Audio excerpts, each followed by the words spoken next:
$44 billion. Yeah. I mean, that is the amount of money that is just quietly vanishing from the U.S. economy every single year. Right, and it's not for the reasons people think. Exactly. It's not because people are, skipping work. It's because of this kind of ghost in the office called presenteeism. So, welcome to today's deep dive.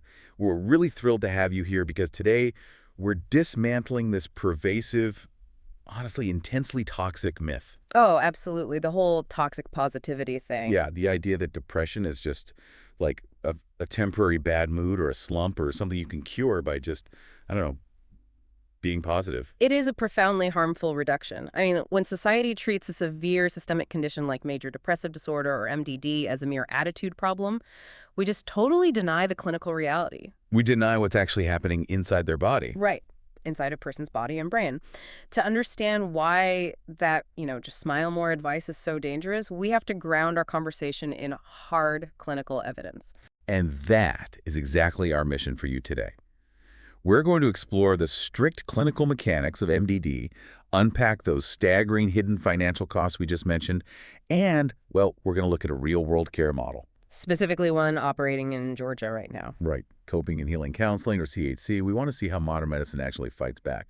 But let's start with that clinical reality, because telling someone with MDD to just think positive, I mean, it feels instinctively wrong to me, but I want to understand exactly why it's wrong biologically. Like, what is the baseline criteria here? Well, the clinical threshold requires a patient to experience either a persistent low mood or a phenomenon called anhedonia, and that has to last for at least 2 solid weeks. Anhedonia, I mean, what does that actually look like in everyday life? Because, people usually assume depression just means crying a lot or feeling sad. Yeah, and it's often the exact opposite of sadness. Anhedonia is the complete and total absence of joy or pleasure. It's a profound emotional flatline. So no feeling at all. Right. Think of the brain's reward circuit like the electrical wiring in a house. You could be doing the activity you love most in the entire world, playing with your kids, listening to your favorite album, whatever. And your favorite meal. Exactly. And that activity is the equivalent of flipping the light switch on the wall. But the fuse is blown. Oh, wow. Yeah, the receptor physically cannot light up to produce a pleasure response. The electricity just isn't connecting. Okay, so the circuit itself is physically broken. That's a chilling thought. But that blown fuse is just the starting point, right? What else is happening in the body? Exactly. To meet the diagnosis for MDD, patients must also present several secondary symptoms, and this involves severe disruptions to their baseline physiology. So it's not just in their head. No, not at all. We see major sleep disturbances. So either insomnia, where the brain just utterly refuses to shut down, or hypersomnia. Hypersomnia, that's sleeping too much. Right, where a person sleeps for like 14 hours and still wakes up completely exhausted. We also see significant unintentional appetite and weight changes. And crucially, we look for psychomotor agitation or psychomotor slowing. Wait, psychomotor slowing. Are you saying this condition actually affects how quickly someone physically moves their body? Yes. The brain's signaling to the muscles becomes severely impaired. So a person's physical movements, their reaction times, even the cadence and speed of their speech visibly slow down. That is wild. They often describe it as trying to walk and talk while submerged in mud. And on the other end of the spectrum, psychomotor agitation is the nervous system misfiring in the opposite direction. So that's like being hyperactive. Sort of. It's restless pacing, an inability to sit still, just a constant, uncomfortable hum of physical anxiety. So instead of thinking of depression as a sad thought, it's much more accurate to view it as like a corrupted operating system on a computer. I like that analogy, yeah. Right, like the hardware might look fine on the outside, but this hidden background process is hogging all the memory, draining the battery to zero, making the fan spin wildly, and the whole system just starts lagging. I mean, it's like telling someone with a broken leg to just walk it off. That is a highly accurate way to visualize it. And when you add in the other symptoms like profound difficulty concentrating, overwhelming feelings of worthlessness, and recurrent thoughts of death or suicidal ideation, you are looking at a total whole-body system failure. But there's a caveat. Right? Yes, there is a vital caveat here for clinicians. Simply having these symptoms is not enough to secure an MDD diagnosis. The clinical criteria mandate that these symptoms must cause significant impairment. Impairment in what way? In occupational, social, or other functional areas. So if someone is experiencing the blown joy fuse, the terrible sleep, but they are somehow miraculously maintaining their job performance and their marriage seamlessly, What happens then? Well, it might not meet the strict threshold for major depressive disorder. The impairment, the actual breaking down of the person's functional life, is the defining line in the diagnosis. Which brings me back to my question. If the brain is physically slowing the body's movements down to a crawl and completely flatlining the working memory, how does anyone function at a job? It's incredibly difficult. Which actually brings me back to that terrifying $44 billion number from the start of our deep dive. I mean, how widespread is this system failure? Because it sounds intensely severe, but also incredibly common. Oh, it is astonishingly common. Our sources indicate that MDD affects approximately 21 million adults in the United States every single year. Wait, just this year alone? Correct. That equates to about 8.3% of the adult population. That is massive. And if we look at the lifetime prevalence, it approaches 21%, meaning roughly 1 in 5 people will face the systemic failure at some point in their lives, Wow, 1 in 5. making it one of the most common psychiatric conditions globally. Additionally, the data shows that women experience MDD at about twice the rate of men. Twice the rate. Yeah, which forces the medical community to look closely at how different populations carry varying psychological, hormonal, and, environmental burdens. Well, with 1 in 5 people experiencing this, the economic and social ripple effects must be practically immeasurable. So let's dig into that presenteeism concept. Because the sources point out that absenteeism, people just calling in sick and staying home, is only a fraction of that $44 billion in lost productivity. Yeah. Presenteeism is the real drain. Yeah, because absenteeism is highly visible. The desk is empty, right? The manager knows the employee is sick. But presenteeism is entirely invisible. Right, they're physically there. The employee has badged into the office, they are sitting at their keyboard, but their brain is just trapped in the fog of the disease. So you have, like, a software engineer or a financial analyst staring at a screen.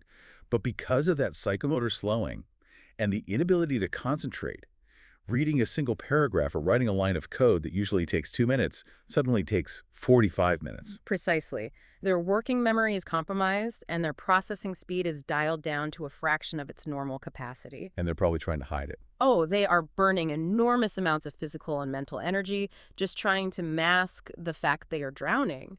And because of the lingering societal stigma around mental health, they don't ask for medical leave like they would for, say, a broken leg. They just try to push through. They try to forcefully push through it, which only prolongs the depressive episode and drives up that massive economic shadow toll. Okay, so if 21% of us are going to face this, I mean, the natural human instinct is to try and fix it ourselves, Yeah. right? You feel exhausted, you have intense brain fog, you look up your symptoms online, and a search engine basically tells you that you have depression. Oh, the classic Dr. Google trap. Exactly. But the sources are flashing massive warning signs here about why self-diagnosis is an incredibly dangerous idea. It is a perilous trap. A thorough evaluation by a licensed clinician is absolutely mandatory to navigate what is, frankly, a highly complex diagnostic maze. So what are they looking for that we can't see? Well, the primary reason is the existence of medical mimics. These are purely physical ailments that create the exact same surface-level symptoms as major depressive disorder. The sources list a few of these mimics, like hypothyroidism, a severe B12 vitamin deficiency, medication side effects, and sleep apnea. Let's unpack sleep apnea. Because how does a breathing problem masquerade as a complex psychiatric disorder? It comes down to the mechanics of restorative brain function. So with severe, untreated sleep apnea, the tissues in your airway actually collapse, and you physically stop breathing dozens, sometimes hundreds of times a night. You stop breathing. Yes. And every time oxygen levels drop, your brain sends a panic signal, spiking adrenaline to wake you up just enough to gasp for air. Which means you never actually get into deep sleep. Exactly. You are constantly yanked out of REM sleep, rapid eye movement sleep, which is the phase where the brain clears out metabolic waste and processes emotional regulation. Ah, I see where this is going. Right.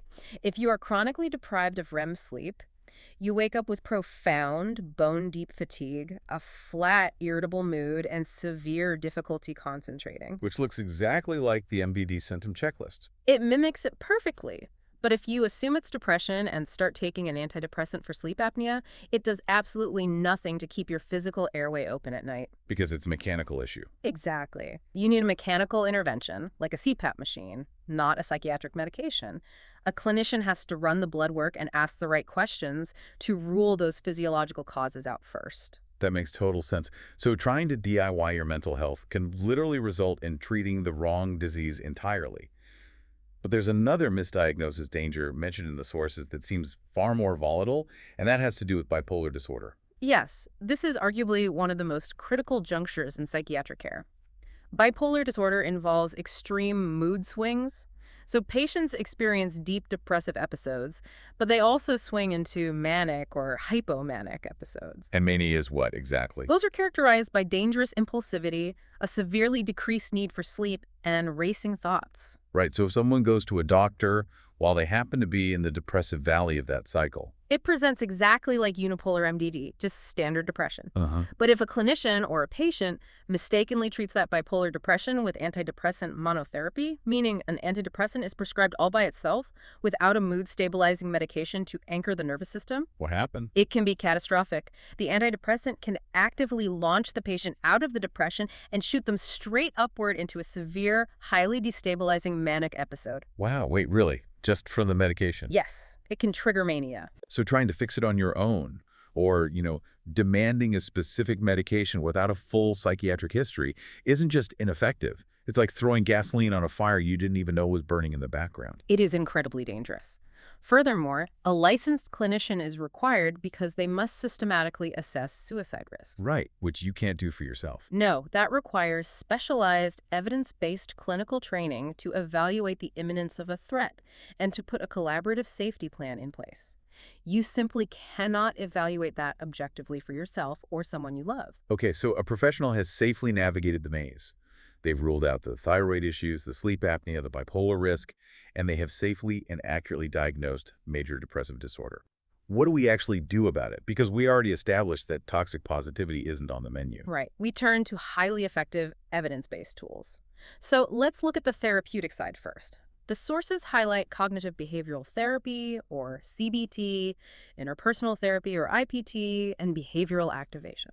Now, I hear the term CBT thrown around a lot, but I really want to understand how it actually works.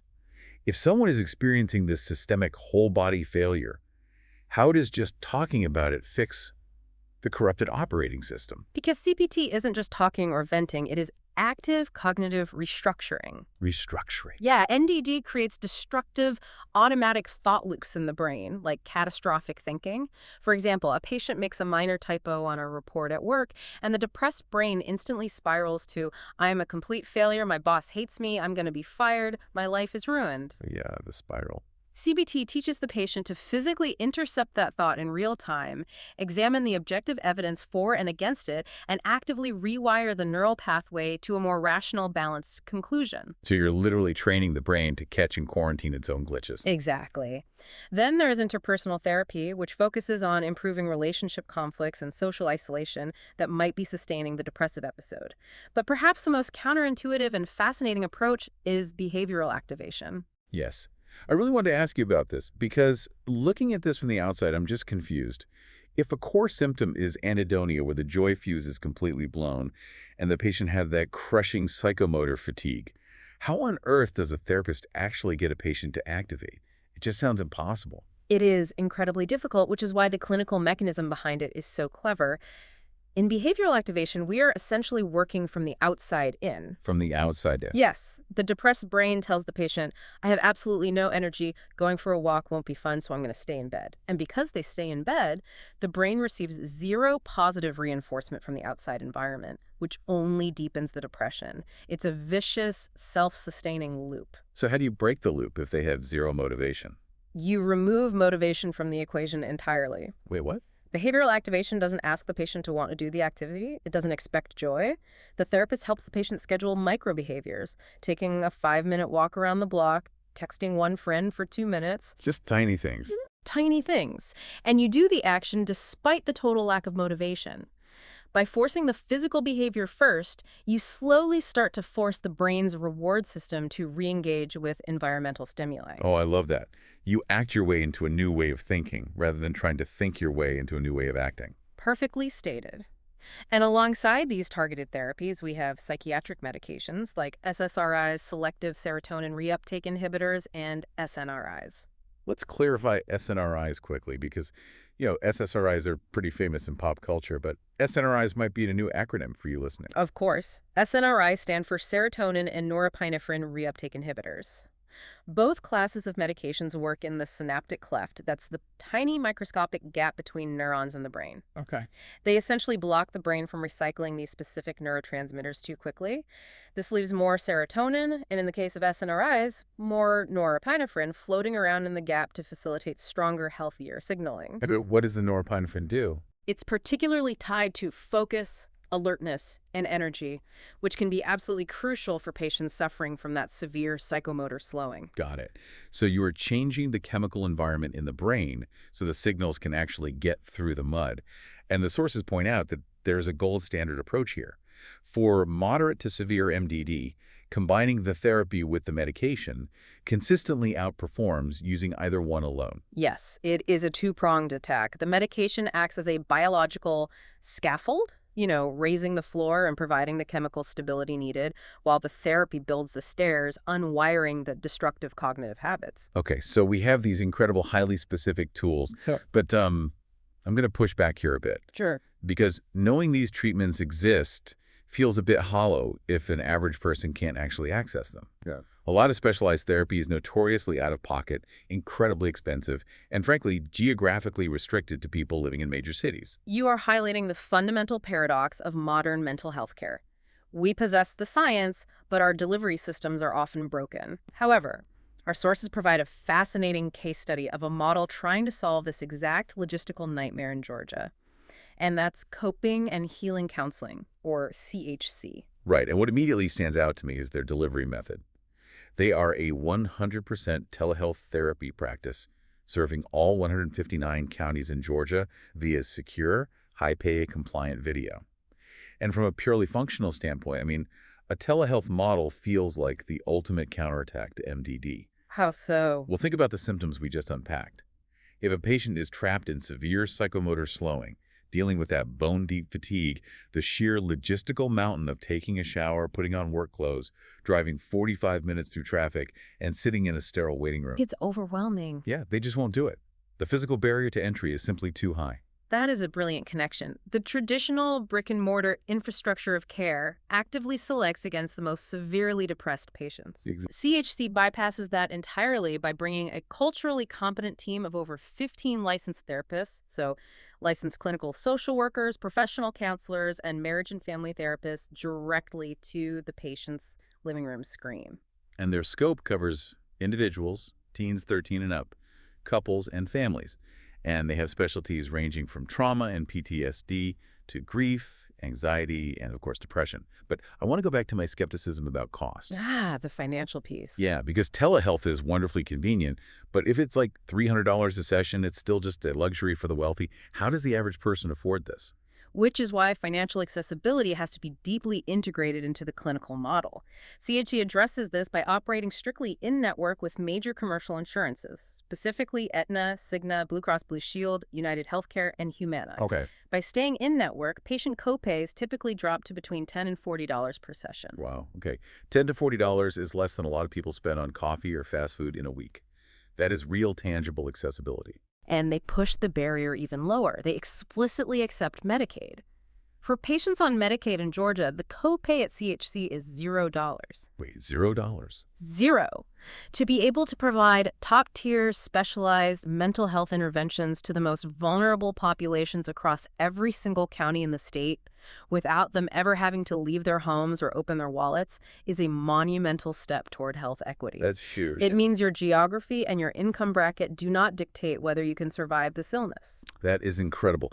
So if you are listening to this deep dive right now and you are in Georgia and you are carrying the heavy weight of the symptoms we've unpacked today, or if you recognize that corrupted operating system in someone you love, you need to know how to connect with them. Absolutely. You can find them online at chctherapy.com. You can email them at support@chctherapy.com.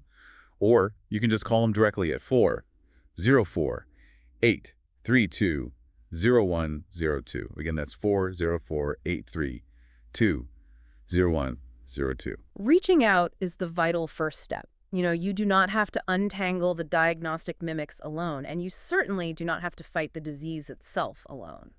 So let's bring all this home. Today, we took a hard, clinical look at the reality of major depressive disorder. We learned it is a systemic, biological, and psychological failure, a blown fuse in the brain's reward circuit that drags down the whole body. Yes, a total system failure. And it is draining billions of dollars from the economy through the invisible ghost of presenteeism. It's affecting millions of adults every year, and it absolutely requires a licensed professional to safely map out a treatment plan. But most importantly, we learned that the tools to fight it are highly effective. And thanks to modern models like CHC, they are becoming truly accessible. It's a complex reality, but it is ultimately a deeply hopeful one. The interventions work, the science is sound. But before we let you go, I want to leave you with something provocative to chew on. We spent time talking about that shadow toll presenteeism costing the economy $44 billion a year.